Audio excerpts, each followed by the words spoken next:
puasa kalian bagus. Saya kasih satu kisah, satu cerita. Suatu ketika orang alim dari Bani Israel, di suatu kampung itu ada orang alim, orang dari Bani Israel. Terus dia dengar di kampung dia tuh ada yang menyembah pohon. Langsung cepat dia ngambil kampak. Kampak itu dibawa dari rumahnya menuju ke tempat orang yang menyembah pohon itu, ingin ditebang tadi tersebut pohonnya tadi. Di perjalanan dia berjumpa dengan iblis yang menyerupai manusia. Ketika berjumpa dengan iblis, lalu kemudian terjadi dialog. Iblis mengatakan, mau kemana engkau? Aku mau ke kampung sebelah. Aku mau nebang pohon itu. Loh, apa salahnya pohon itu? Kata iblis. Orang alim ini mengatakan, aku mau tebang pohon itu karena ada disembah sama orang. Nah, lalu kemudian iblis berusaha menghalang-halangi. Saat berusaha menghalangi, lalu terjadilah perkelahian, dan perkelahian itu dimenangkan oleh orang soleh, orang alim tadi tersebut dari Bani Israel. Ketika menang, iblis lalu menyerah. Lalu dia mengatakan kepada orang soleh tadi tersebut, kepada orang alim itu dia mengatakan begini, ya aku mengaku kalah, tapi izinkan aku untuk aku bisa berbuat baik kepadamu. Aku akan beri engkau uang setiap harinya 2 dinar. Aku akan kasih engkau uang 2 dinar setiap harinya, karena aku tahu engkau setiap hari itu minta uang sama orang, kehidupanmu susah segala macam, sedangkan engkau ini adalah orang alim, engkau jangan sampai diomongkan orang, kata iblis ini. Ngomongnya bagus iblis. Jangan sampai engkau diomongkan orang, jangan sampai engkau dihujat orang, seorang alim masa minta gitu segala macam, jangan. Ini aku mau kasih engkau uang. Setiap hari 2 dinar kau boleh ambil nanti sama aku. Asal kau tidak usah pergi ke sana sudah, tidak usah pergi ke tempat sana itu sudah, ke kampung sana tidak usah. Orang alim ini goyang dia. Dengar uang, dia pikir juga, iya kebutuhan aku banyak. Kebutuhan aku banyak, aku juga malu juga masa aku ngasih contoh sama murid-murid aku nanti seperti ini. Aku pun bisa dengan uang 2 dinar setiap hari, aku bisa membantu jamaah-jamaahku nanti. Nah, akhirnya dia pulang ke rumah. Dia pulang ke rumah, orang alim tadi tersebut dia pulang ke rumah. Ketika dia sudah pulang ke rumah, esok harinya kemudian seperti janji iblis tadi tersebut, dia ngambil jatah. Hari pertama dikasih sama iblis uang di 2 dinar. Hari kedua dikasih oleh iblis 2 dinar. Hari ketiga tidak dikasih oleh iblis. Begitu tidak dikasih tadi tersebut uang dinar, dia langsung ambil kampaknya lagi, dia mau pergi ke musuh sebelah, mau ditebang pohon tadi tersebut. Karena iblis, karena orang tadi tersebut yang menyerupai iblis, dia sudah berbohong kepada dia. Lalu kemudian dia pergi, bawa kampak, di tengah jalan ketemu iblis yang menyamar, menyerupai orang tua. Ketika kemudian di tengah jalan terjadi dialog yang sama seperti dulu. Akhirnya kemudian terjadi perkelahian. Ketika perkelahian ternyata orang soleh ini kalah, iblis menang. Lalu orang soleh ini heran dia, kok aku bisa kalah dengan engkau yang tua seperti ini? Iblis lalu membuka identitasnya, betul, kau kalah sama aku. Kenapa aku bisa kalah dengan, padahal pernah mengalahkan kamu? Betul. Saat pertama kali kau kelahi dengan aku, marahmu dengan membawa kampak di saat itu ingin nebang pohon, marahmu karena Allah. Tapi sekarang saat kau kelahi dengan aku, kau bawa kampak, marahmu tadi disebut karena kau tidak aku kasih uang setiap harinya 2 dinar. Haleluya. Ini niat yang tak bagus. Niat bisa merubah, niat yang buruk dia bisa merubah orang tadi tersebut ke jalan kerusakan. Niat yang baik dia insya Allah jadinya baik. Orang puasa Ramadan, kalau dia niatnya sudah lillahi ta'ala, insya Allah dia tidak akan tergoyahkan. Mau ada orang makan es krim di depan dia, mau orang makan pecel di depan dia, mau minum es tebu di depan dia, mau minum es teler di depan dia, tidak bakal ikut teler insya Allah. Mau orang itu mau makan mie, mau makan nasi goreng, mau makan apa di depan dia sewaktu dia sedang berpuasa, tidak akan dia bisa tergoyahkan. Karena apa? Niatnya lillahi ta'ala. Tapi kalau orang sudah niatnya dia tidak lillahi ta'ala, tidak meresap di dalam pikiran dan akal dia, keimanan dia tidak meresap di keimanan dia, maka puasanya seperti hadis tadi disampaikan. Orang banyak mereka menahan lapar dan dahaga, tapi dia tidak mendapatkan apa-apa. Illa ju'i wal atas, kecuali hanya lapar dan dahaga saja. Ada lagi orang-orang yang mereka justru malahan marah dengan orang yang buka warung nasi, dengan orang yang makan di depan dia sedangkan dia sedang berpuasa. Tidak perlu kita marah. Apa kita marah? Kalau iman kita sudah bagus, kita tidak perlu marah. Orang makan apa saja di depan kita, dia mau ngolok-ngolok, kita biarkan, justru cukup disenyumin. Iman kita dilatih, harusnya begitu. Anggap orang ini setan, begitu jangan. Nah, gitu. Iman kita dilatih harusnya. Bukan malah kita marah, kau tidak menghormati orang berpuasa. Orang puasa itu ya, tidak perlu kau minta dihormati. Orang puasa itu tidak perlu kau minta dihormati. Tidak usah kita nanti minta penghormatan manusia, itu malah jadinya kita sombong. Tapi kita puasa, niat memang karena Allah, ini ibadah. Bukan untuk manusia, puasa itu untuk diri kita sendiri. Puasa yang kalian lakukan untuk diri kalian. Maka apa yang kalian lakukan itu memang buat diri kalian, tabungan kalian. Nanti Allah yang akan balas kebaikan itu. Tidak perlu kita marah. Orang buka warung nasi, orang restoran apa namanya, mau ditutup sebelah nampak kakinya, mau tidak ditutup, tidak masalah.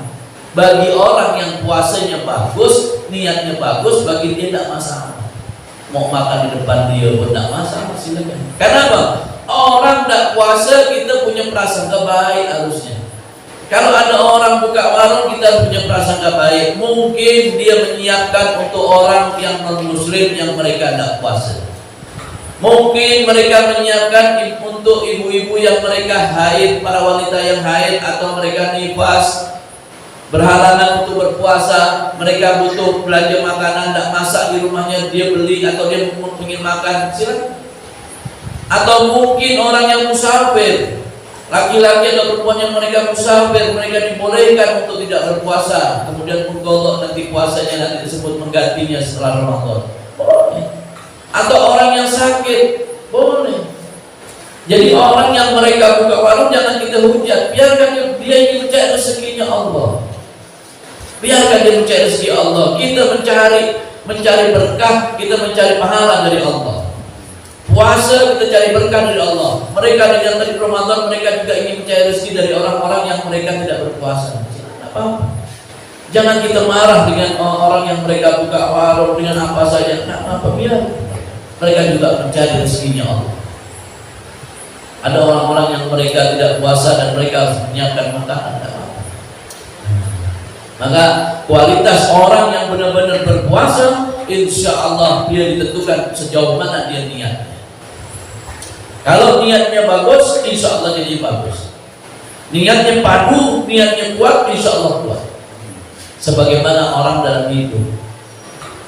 Kalau engkau semangatmu tinggi, ingin meraih ridhonya Allah, kau insya Allah dapat ridhonya Allah. Tapi kalau niatmu malas, maka akan sulit. Bagaimana kau bisa mendapat ridhonya Allah kalau sesuatu yang malas? Akan sulit kita dapat. Banyak orang Islam, KTP-nya Islam, tapi akhlaknya tidak mencerminkan sebagaimana dia orang Islam. Akhlaknya rusak, ucapannya rusak, ibadahnya tidak pernah, apa saja semua perbuatan baik tidak pernah dilakukan. Ya wajar kalau nanti masuk surga cuma KTP-nya aja. Nah, makanya saya sampaikan kepada kalian, Bismillah, ini Ramadan, ini kita cari can samping. Ramadan sudah mau pergi loh. Ramadan sudah mau berpisah loh sama kita. Ramadan sudah mau tinggalkan kita loh. Masih kita sibuk dengan hal-hal yang tidak penting, masih kita sibuk dengan hal yang kurang bermutu. Ya Allah, ya Allah, ambil kemanfaatan, kebaikan. Dalam satu hari kau buat kebaikan di jalan Allah. Niatin begitu. Walaupun maaf, kau beli es kelapa, kau kasihkan sama saudaramu. Kau beli es kelapa, misalkan kau bagi sama saudaramu di hari-hari terakhir kali tersebut. Kau niatin, ya Allah, saya pengen nyenangkan saudara saya, ya Allah. Kasih. Mungkin dengan sebab itu kau bisa masuk surganya Allah. Kenapa? Umur umat-umat terdahulu itu umurnya panjang-panjang, ratusan tahun. Nabi Adam hampir 1900-an berapa, Nabi Allah Nuh 800-an berapa. Panjang-panjang umur Nabi terdahulu. Nah, umur umat Nabi Muhammad ini pendek-pendek. 63, 100 itu sudah luar biasa. 100 sudah luar biasa, baginda Nabi sendiri 63 tahun. Amalan orang dulu berarti lebih banyak daripada amalan umat zaman sekarang. Karena apa? Umurnya dia lebih lama hidup. Pasti orang-orang yang baik zaman dulu banyak perbuatan baiknya yang dilakukan dari tersebut. Logikanya kita pasti banyak ketinggalan karena umur umat Nabi Muhammad lebih sedikit, umur umat-umat terdahulu itu lebih banyak. Logikanya pasti kita ketinggalan. Itu logikanya seperti itu. Tapi Allah beri kepada umat Nabi Muhammad. Apa itu? Yaitu di Ramadan ada khairu min alfi syahr. Khairu min alfi syahr. Bulan yang lebih bagus daripada 1000 bulan. Jadi ganjarannya dikali 1000 yang tidak dimiliki oleh umat-umat terdahulu. Kita makanya eman ini kalau kita nggak diambil gitu loh. Saya bilang sama kalian, udah jangan simpan badan kalian cuma di rumah aja. Bismillah cari berkah. Mau masjid boleh, musola boleh, duduk sama guru boleh, sama saudara atau siapapun. Yang penting cerita tentang kebaikan, manfaat. Buka mata kita untuk kebaikan. Ya Bismillah, begadang niatin untuk Allah. Kita begadang untuk hitung duit, maaf ya. Kita dikasih duit satu tas, bukan dikasih duit lah. Duit itu bukan duit kita, tapi kita suruh hitung duit satu tas. Kita hitung nggak? Hitung, seneng nggak? Nah. Seneng, padahal duit bukan duit kita. Coba hitung duit satu tas 100.000. Nah, dia pikir nanti kan dapat pasti. Padahal bukan duit kita, dan kita mampu mungkin ngitung satu tas itu bisa sampai subuh atau mungkin sampai pagi. Hanya masalah dunia. Sekarang masalah akhirat, masa kita tak sanggup? Allah berikan kemuliaan, Allah berikan barakah, Allah berikan pahala yang besar kepada orang-orang yang mereka matanya terjaga karena untuk Allah Subhanahu wa ta'ala. Insyaallah Allah kasih berkah yang besar. Makanya duduknya orang-orang di terawih itu tidak usah kita kemudian si fulan kok tidak ada, ini kok tidak ada, tidak usah kita urus mereka. Tapi bersyukurlah diri kita, alhamdulillah ya Allah aku ada di sini. Nah, gitu. Mulai aja kita mulai dengan perasaan gak baik, mungkin dia lagi sibuk kerja. Itu aja. Jadi kita tidak ada prasangka buruk. Biarkan dia tidak tahu atau apa, mungkin dia lagi ada sibuk kerjaan. Lihat teman tidak puasa, kita punya prasangka baik, mungkin dia sedang sakit. Nah, gitu aja. Walaupun kenyataan mungkin tidak sakit, tapi kita prasangka baik supaya apa? Supaya tidak ada pikiran-pikiran jahat di dalam pikiran kita maupun di hati kita. karena nanti bisa menggelincirkan kita. Emang nanti ada amal-amal kita yang hilang dikarenakan perbuatan buruk kita. Alhamdulillah, semoga manfaat. Amin. Barokah fid dini wa dunya wal akhirah. Amin. Semoga Allah Subhanahu wa taala mengangkat derajat kita, amin, memuliakan kita, amin, dan kemudian memberikan kasih sayangnya kepada kita, amin. Ya ampuni dosa-dosa kita, amin. Dan semoga di 10 akhir Ramadan ini Allah tetapkan kita menjadi orang-orang yang senantiasa dibebaskan dari api neraka. Mari kita ngaji dulu. Kita niati dalam ngaji ini kita hadiahkan buat baginda Nabi besar Muhammad SAW. Kemudian buat malaikat Jibril, Mikail, Israel, Israfil. Kemudian buat malaikat penjaga Quran, Kakil wa Makil. Kemudian buat para aulia Allah, khususnya Sultan Aulia Syekh Abdul Qadir Al-Jilani radhiyallahu anhu. Kemudian juga buat para